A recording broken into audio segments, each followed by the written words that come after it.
Hi అండి. Welcome to need to nature. నేను మీ రామకుమారిని. ఎలా ఉన్నారు? అందరూ బాగున్నారా అండి? అందరికీ నమస్కారం. ఇవాళ మా సపోటా మొక్క చూపిస్తున్నానండి. చెట్టంతా పూతొచ్చేసిందండి. చెట్టంతా పూతొచ్చినప్పుడు మనం దీనికి బలమైన పోషకాలు అందించాలండి. అందుకని నేను ఇవాళ మొత్తం మొక్కలకన్నీ పోషకాలు ఇచ్చుకుంటానికి రెడీ అయిపోయానండి. ఎందుకంటే ఈ మధ్యన వర్షాలు, ఎండలు కూడా ఉన్నాయండి. వర్షాల్లో మొత్తం పోషకాలన్నీ వెళ్ళిపోయినాయి కాబట్టి మనం ఏదో ఒకటి అందించుకోవాలి. అందుకని నేను ఇవాళ బూస్టు, ఎప్సమ్ సాల్టు కలుపుకునండి అందించుకుంటున్నానండి. అదిగో చూస్తున్నారు కదా! Boost, Epsom salt. ఇదేనండి మనం ఏ మొక్క సైజుని బట్టి ఆ మొక్క సైజుకి మనం అందించుకోవాలండి. నేను ఒక 4 స్పూన్లు వేసుకుంటున్నానండి. ఎందుకంటే ఇది 12x12 కవర్ కాబట్టి, గ్రో బ్యాగ్ కాబట్టి నేను ఇందులో కొంచెం ఒక 4 స్పూన్లు అందించుకుంటున్నానండి. మట్టి ఎప్పుడు కూడా గుల్లగా ఉండాలండి. ఆ గుల్లగా ఉన్న తర్వాతే ఇది మనం బూస్ట్ వేసేసుకునండి మళ్ళీ కలిపేసుకోవాలండి. అలా అన్ని మొక్కలకి ఇచ్చుకుంటున్నానండి నేను. చూస్తున్నారు కదా! ఇందాక వేసిందేమో స్వీట్ లెమన్ అండి.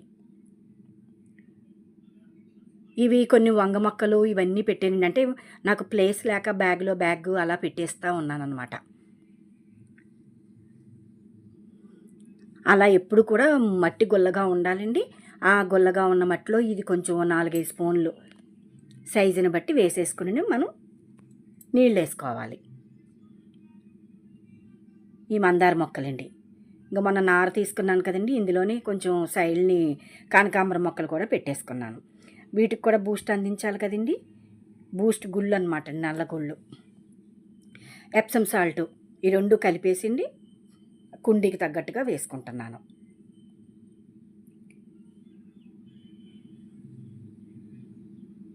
చూస్తున్నారు కదా! ఇంతేనండి. చాలా ఈజీగా మొక్కలు పెంచుకోవచ్చండి మనం.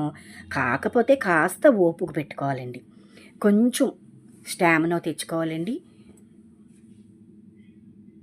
మన ఇంట్రెస్ట్‌ని బట్టి అదే వచ్చేస్తదండి బలం. నాకు చాలా ఇష్టమండి మొక్కలంటే. అందుకనే నేను మొక్కలనేటప్పటికి చాలా ఇంట్రెస్ట్‌గా వాటికి సంరక్షించుకుంటున్నాను నేను. కాకపోతే కోతులండి. సరిగ్గా పంటొచ్చేటప్పటికి కాయ, పిందు అన్నీ వచ్చేటప్పటికి కోతులొచ్చేసి కోసేస్తున్నాయండి. నాకిదో ప్రాబ్లమ్ అండి. ఏదైనా వేయించుకోవాలంటే కొంచెం ఓల్డ్ హౌస్ అండి మాది.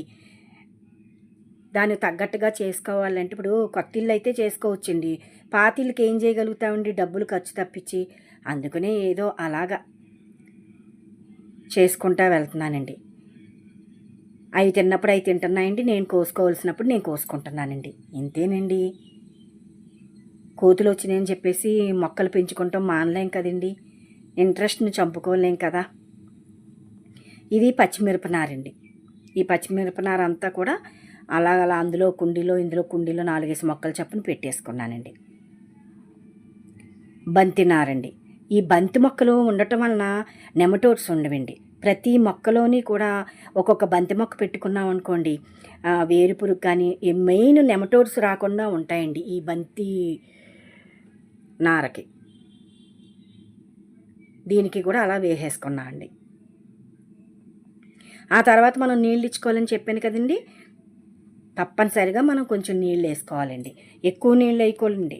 మళ్ళీ మనం ఎక్కువ నీళ్ళు వేసిన కాడి నుంచి మనం ఇచ్చిన పోషకాలు కిందకి వెళ్ళిపోతాయండి. కొద్దిగా మధ్య మధ్యలో ఎలాగ వర్షాలు పడుతున్నాయి కాబట్టి మట్టి తడి ఉన్నదా లేదా అని చూసుకోవాలండి. తడి లేకపోతే మనం నీళ్ళు వేసుకోవాలండి. పొడారిపోయినట్టు ఉంటే. తడి ముద్దగా ఉందనుకోండి, జస్ట్ కొద్దిగా మగ్గుడు నీళ్ళు 4, 5 మొక్కలకి అలా తడుపుకుంటమేనండి. ఇంతేనండి. చూస్తున్నారు కదా, అగో వంగ మొక్కలు, వంగ పువ్వు కూడా ఉంది. ఈ గులాబీ మొక్కలు ఇవన్నీ కూడా వేసేసుకున్నానండి. ఈ మందార మొక్క గ్రోత్ లేదండి, దీనికి కంపల్సరీ ఇచ్చుకున్నానండి. ఇలా ప్రతి మొక్కకి కొద్దిగా బూస్ట్ ఇచ్చేసుకునండి, కొద్దిగా నీళ్ళు ఇచ్చుకుంటే మొక్కలన్నీ కూడా మళ్ళీ మనకి వర్షాకాలం వచ్చేటప్పటికి మంచి గ్రోత్ వచ్చి మంచి యాక్టివ్గా తయారవుతాయండి. ఇదిగోండి ఈ పైన థర్మాకోల్ బాక్స్లో వంగ మొక్కలు, బంతి, పెట్టుకున్నానండి. నేను ఈ బూస్టు, ఎప్సమ్ సాల్టు ఇవన్నీ కూడా మా బుజ్జి తోట మాధవి గారి దగ్గర తెప్పించుకున్నానండి. 4 రోజులకోసారి ఇలా పోషకాలు అందిస్తే మన మొక్కలన్నీ కూడా బావుంటాయండి. నా channel need to nature subscribe చేసుకోండి, లైక్ ఇవ్వండి, షేర్ చేయండి. నన్ను సపోర్ట్ చేస్తారని ఆశిస్తున్నానండి. మరొక మంచి వీడియోతో కలుద్దామండి. బై అండి.